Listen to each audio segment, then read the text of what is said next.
Hello, dear friends. Have you heard the news lately? There's been a lot of talk about new blood pressure guidelines. It seems like just when we think we understand our health, things change, don't they? These new guidelines have shifted the numbers. What used to be considered normal might now be seen as high. This has understandably made many of us wonder, what does this really mean for our health, especially as we get older? It's a question on many minds, and one worth exploring together, gently and clearly. So let's talk about the new face of these blood pressure guidelines. Essentially, the numbers that define high blood pressure have been lowered. This means that more people, perhaps even some of us who thought our blood pressure was fine, might now fall into the high blood pressure category. It certainly makes you pause and think, doesn't it? Why the change, and what are the implications? This shift, these new numbers, have sparked quite a bit of discussion, and yes, some healthy debate too. On one hand, the aim is often to catch potential problems earlier, to be more proactive about heart health. But, and this is a big but, especially for our older community members, it also brings up concerns. Are these new, stricter targets truly beneficial for everyone, regardless of age? This is where we need to tread carefully and thoughtfully. Let's consider the potential threats these new standards might pose to the health of older adults. Before we begin, I would appreciate it if you like this video. You can help me continue to spread the old age lesson. If you haven't subscribed yet, I recommend you subscribe and turn on the bell so you don't miss any videos. If you like this video, please comment number 10. If you don't like it, comment number 0 to let me know so I can make a better video for you.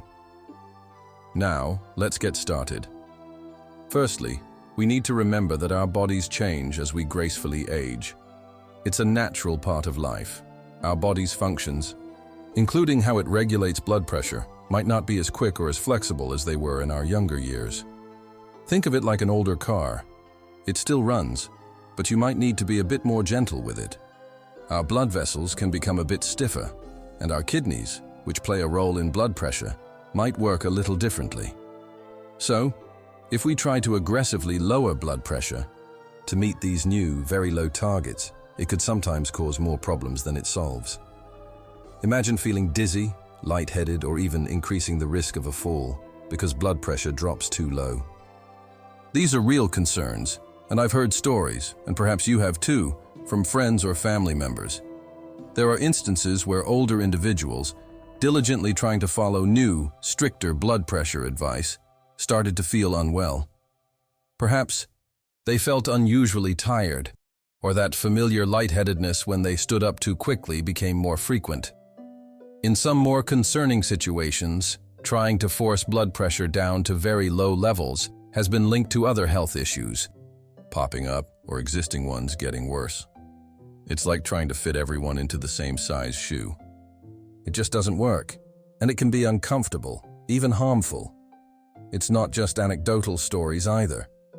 Some medical research is starting to raise questions.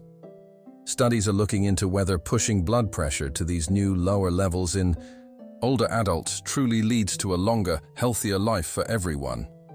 Some findings suggest that for certain older individuals, very low blood pressure might actually be associated with less favorable outcomes.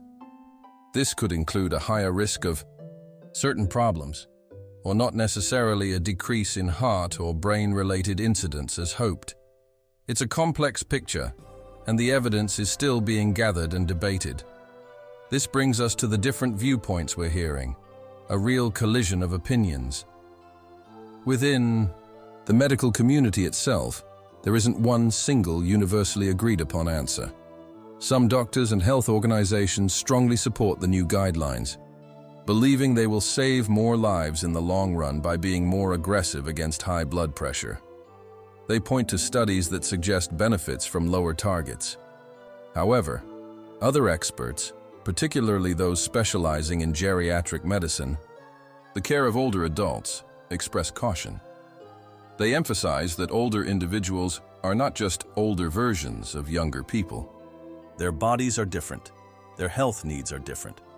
These experts worry that a one-size-fits-all approach could lead to over-treatment and unnecessary side effects.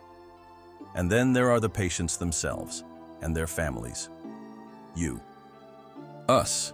We're the ones living with these conditions, trying to make the best decisions for our health. It can be confusing and even a little frightening to hear conflicting advice, can't it? One doctor might say one thing, while a news article or a specialist might suggest another. So, in the face of all this, what should we do? How can we navigate this complex situation?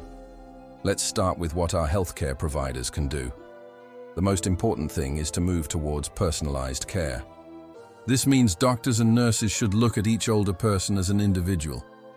They need to consider not just the blood pressure number, but the person's overall health, any other conditions they have, the medications they're taking, and importantly, how they are feeling.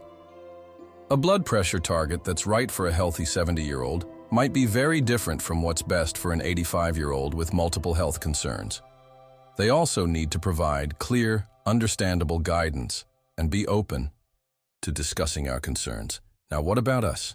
What can we do for our own self-care? This is where we can take an active role. Firstly, regular monitoring of your blood pressure, if your doctor advises it, can be very helpful. Knowing your numbers helps you and your doctor make informed decisions. Secondly, let's think about our lifestyle. A balanced diet, rich in fruits, vegetables, and whole grains, and lower in salt and processed foods, is always a good idea. Gentle, regular physical activity, tailored to what you can safely manage and enjoy, makes a world of difference. A short walk, some light gardening, or chair exercises can be wonderful, and perhaps most crucially, always communicate openly with your doctor. Follow their advice, but also don't be afraid to ask questions. If a new medication or a change in treatment makes you feel unwell, speak up. Your experience matters. Finally, there's a role for society and our support systems to play. We need to encourage healthcare policies, including insurance, that support this kind of individualized, patient-centered care.